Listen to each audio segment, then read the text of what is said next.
Welcome to the Kanakuk Podcast. We hope you'll be encouraged to have an I'm Third approach as you navigate family, leadership, and spiritual growth. If you're new to our conversation, welcome. It's so great to have you. Let's jump in. Well, hello to our listeners. We hope again that your 2025 is off to a great start. And today is going to be a special day on the broadcast. We're going to tell a story today. And our hope is that this is a story that you probably haven't heard before. Today, we're going to hear the story about a dad and a daughter who had a dream. And they got to see this dream go from a dream to a reality. So with that, Joe, would you introduce our guest and tell us this amazing story?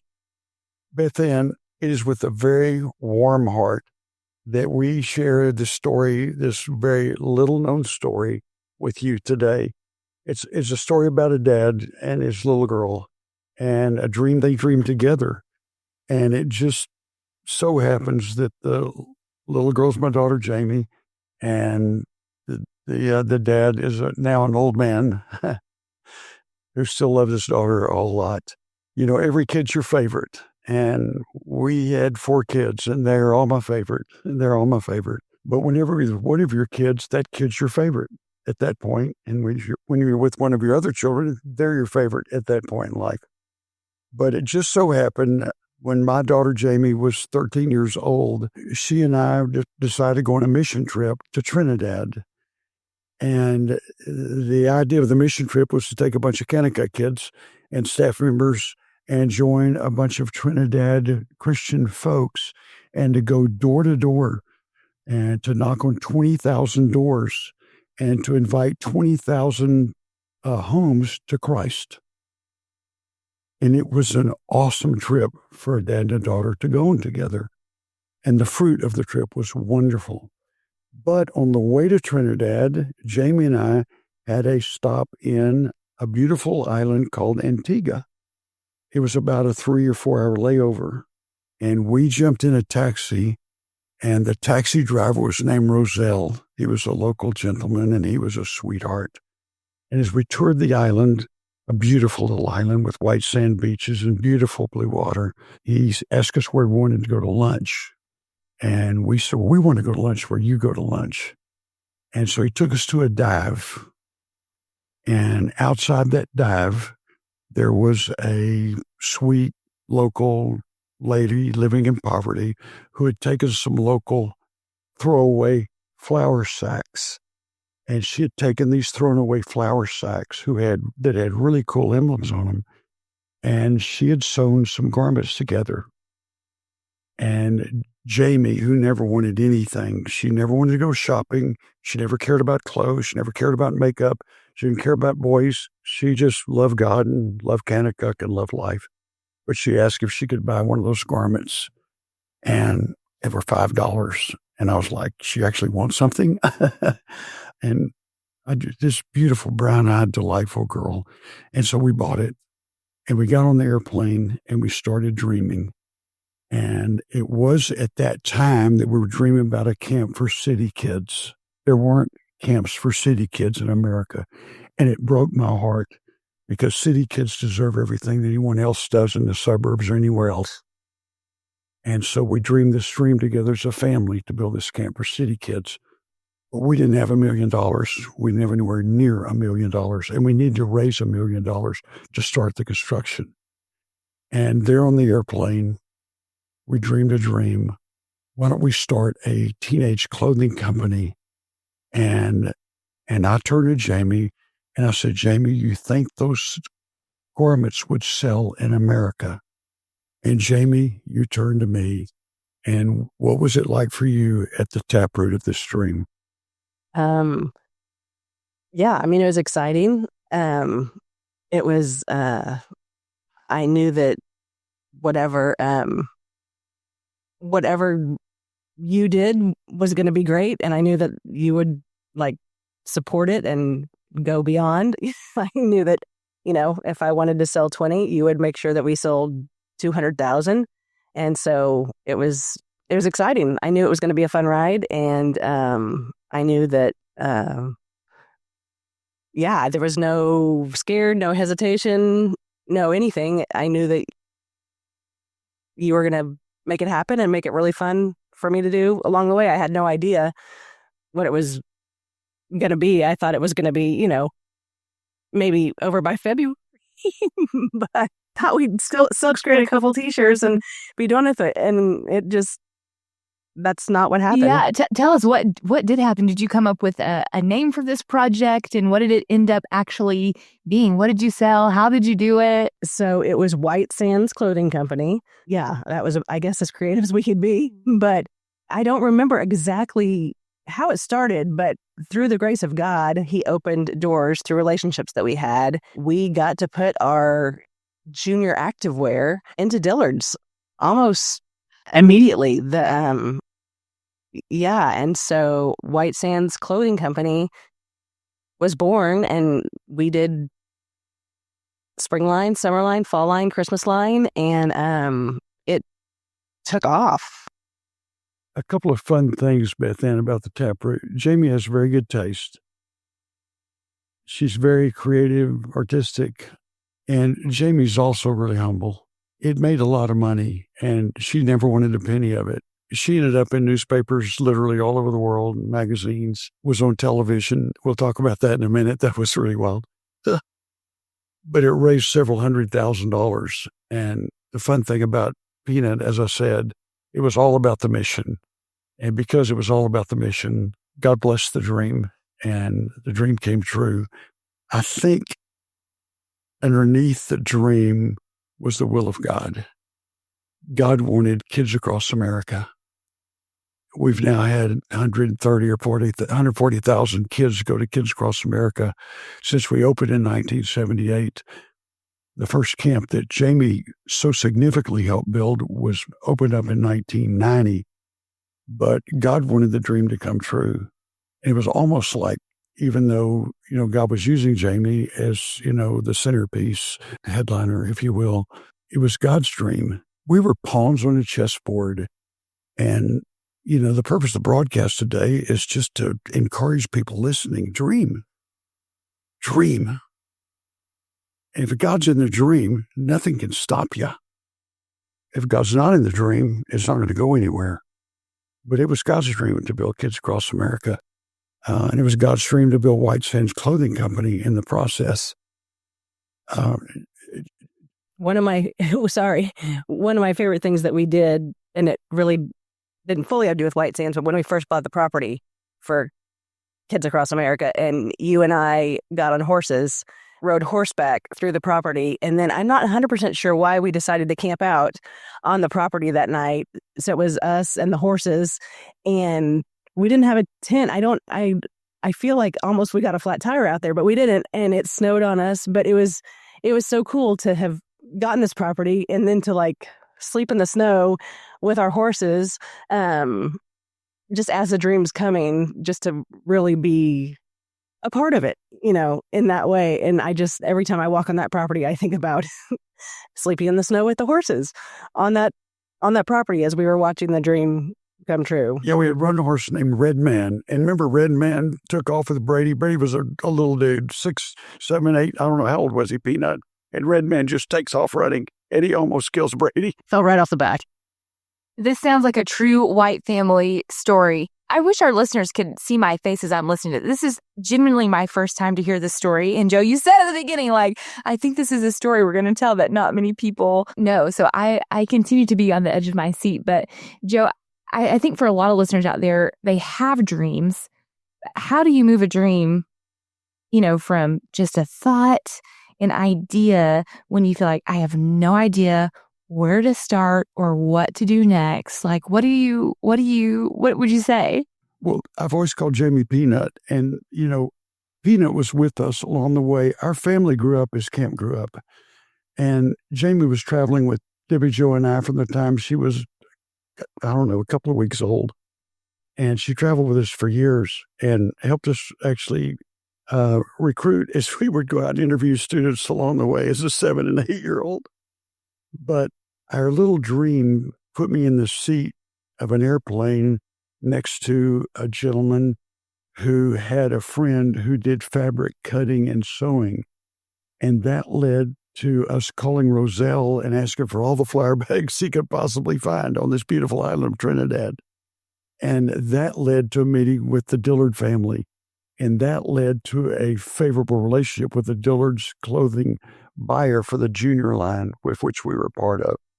And that led Jamie into, newspapers all over the world. Jamie, do you remember the interview that turned out to be an article in one of those sort of the National Enquirer? National Enquirer. It was awful. So the AP had picked up our story, and it was literally Beth Ann everywhere. Like, it was in every language. It was in China. It was in Africa. Just the AP picked it up and it went everywhere. The little white family from Branson, Missouri, Yes. in the National Enquirer. So then the National Enquirer picked it up, and they called for a further interview and photos and everything. And I think they told us their parent company. We didn't know it was National Enquirer. And they did a very thorough article. And I remember Dad coming to me in July and saying, "You're going to be in the National Enquirer." And I started bawling because I was like, I'm going to have lizard babies. I didn't know what it was. I was mortified. And they ended up doing a really good article. I mean, they misquoted me and it was a little bit embarrassing. The funniest thing about it was how many people just happened to be in the grocery line looking, and all of a sudden, page 14, they saw me in the National Enquirer. Yeah, I was checking out my groceries and it just dropped on the floor. Just accidentally. right open to page 14. Wow, Jamie. But it was crazy. I was 16 years old, and Women's Day magazine and the Disney, the Mickey Mouse Club called me, and that was when Justin Timberlake and Britney Spears and Christina Aguilera were part of the team, and Mickey Mouse Club called to pre-interview me, and I did not do a very good job because I don't really like talking about myself, and I was like, it's all, I don't know, it's my dad. And I didn't really know it was a pre-interview, and I got cut. They did not want to have me because I wasn't talking about myself. And so that was the only thing I was really sad about. That's the only thing I wanted to do of all the things. We were on To Tell the Truth. And so talk about, that was an old TV show that everybody used to watch. What was that like for you? Yeah, so it was a game show. And so they flew me out, and 2 girls and myself were all saying in that game show, "Hi, I'm Jamie Jo White." And so 3 of us, and then the celebrity guest asked us questions and I had to pick, will the real Jamie Jo White please stand up? Well, I get out to LA, and the 2 girls they have pretending to be me, one is Miss Teen California, and one is some other California actress. These like blonde hair, blue eyes, surfer girls that knew how to dress. And I'm literally there with my side ponytail, my bangs, and my dirty kids. And I mean, they could have asked no questions. They knew who the heck from the Sticks was. But so I did not win that game show, but it was crazy. That's when I knew, like, this thing is bigger than I thought it was going to be. So, and so Peanut, as you said, every season we had to come up with a new line. Well, Jamie had a little denim vest that all kind of like antique trinkets sewn on it, buttons and chains of all different kind. And what happened to the vests? Yeah, someone gave it to me as a gift, and we thought, well, we're going to try this. And so we cleared out one of the camp gyms and put in a bunch of tables and brought in a bunch of people, and we were all hot gluing everything. Yeah, buttons and pins, just stuffed denim it was hundreds of man hours, and Dillard just ate it up. And ironically, that stuff is kind of back in style like right totally now. Back in style. I'm like, as I I'm hearing this, I'm like, wait. A denim vest is like on my Christmas list. Yeah. Dillard's would call and they're going, we need 500 of these by next Wednesday. So y'all were making them by hand. Oh, yes. And so we had camp kids volunteering because we were building the inner city camp. Camp kids were volunteering in the summertime to come in during their rest period and sew and glue and paste all these trinkets all over these vests. It was a rodeo. We weren't like Tommy Hilfiger and Polo and, Guess.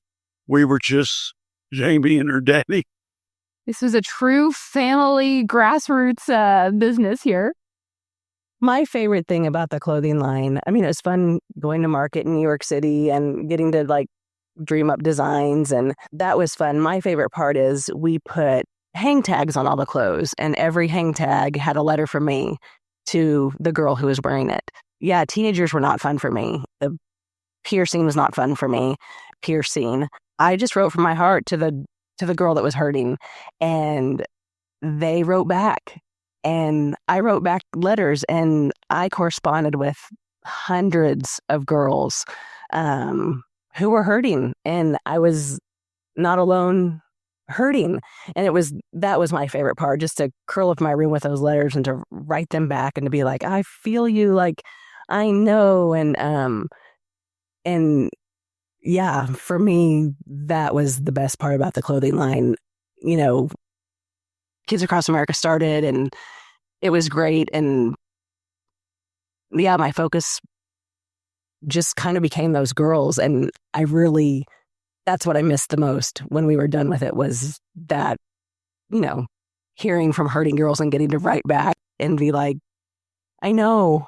So it makes me think, Jamie, of just that Ephesians 3:20 of like, God is able to do immeasurably more than we could ever ask, think, or imagine. And, he took this little trip to Trinidad and then a dream and, just continued to do things bigger than you guys could ever have probably imagined. And to now today see the fruit that is still coming from Kids Across America, that's when you go, oh yeah, this was an only God thing. Like he gave us this dream, but this was a God dream that we just got to be a part of enacting. And that's really amazing. Yeah. And it even goes beyond that, Beth Ann. At some point, once we built Kids Across America, we started working with World Vision, and I had a picture of a little Cambodian child on my nightstand every night. And I just looked at that child, and, we kind of were working with World Vision,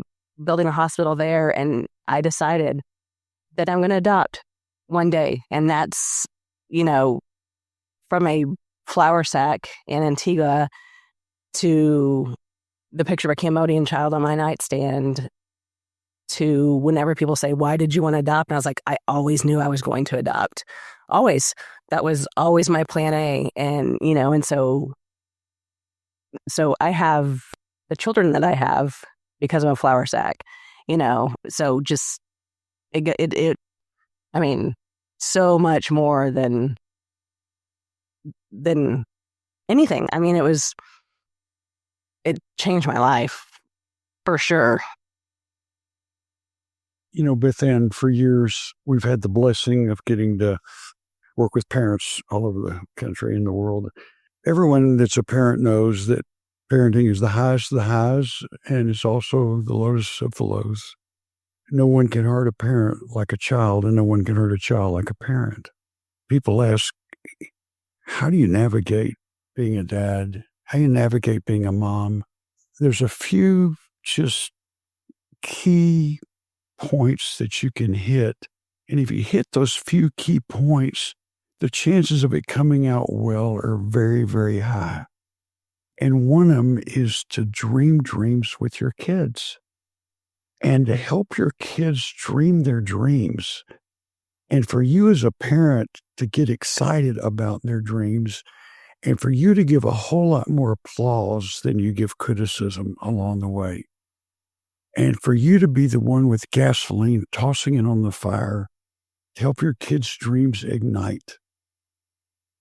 And for you to be the one to toss diesel on the fire and to help their dreams ignite. And this is just a little bitty, minuscule story of a bigger story of parenting, about walking alongside your kids, about having enough relationship with your kids that you are there for those moments when you see a sparkle in one of your children's eyes, and you can read that sparkle. To see that sparkle is a dream. In debate, band, poetry, acting, athletics, whatever it is. In this case, It was loving maybe less fortunate children. And then coming alongside that dream and being the biggest cheerleader that child has. And through that dream and other dreams like that Jamie's dreamed throughout her lifetime, you end up with a great relationship. Parents, people talk about grandparenting. And you know what? It has been a wonderful experience being the grandparent of 17 grandkids. But the best part, parents, is not being a grandparent. The best part is being best friends with your grown kids. That is the carrot at the end of the race. And it begins at whatever age your children are, of finding out how are they wired, what do they want to accomplish in life, what are their dreams, and then walking alongside their dreams and helping their dreams come true. Well, listeners, I don't know about you, but I am feeling inspired and encouraging after this conversation. And our encouragement again to you is to dream, and dream with your family, dream with your kids, dream with God. And just remember, when God is involved in our dreams, He'll do more than you could ever ask, think, or imagine. So with that, we'd love to pray for you. God, we thank you today for time to not celebrate anything that the White family has done, but we celebrate, God, what you have done. God, thank you for the gift of dreaming, and God, the way that you come alongside us as your children. And God, would you encourage all of the listeners out there, God, to seek you and to really search out, is there something, God, that you're calling them to do? Would you give them the courage to step out and to do it? God, we love you and we need you. It's in your name we pray. Amen. We hope today's conversation left you encouraged, strengthened, and empowered. If you haven't had a chance, please subscribe to our podcast today to stay up to date with the latest episodes. If this podcast has helped you in any way, please consider rating us, writing a review, or sharing it with others so we can continue to build you up with an I'm Third approach to family, leadership, and spiritual growth. For more information about the podcast, visit kanakukpodcast.com. And for more information about Kanakuk, you can visit kanakuk.com.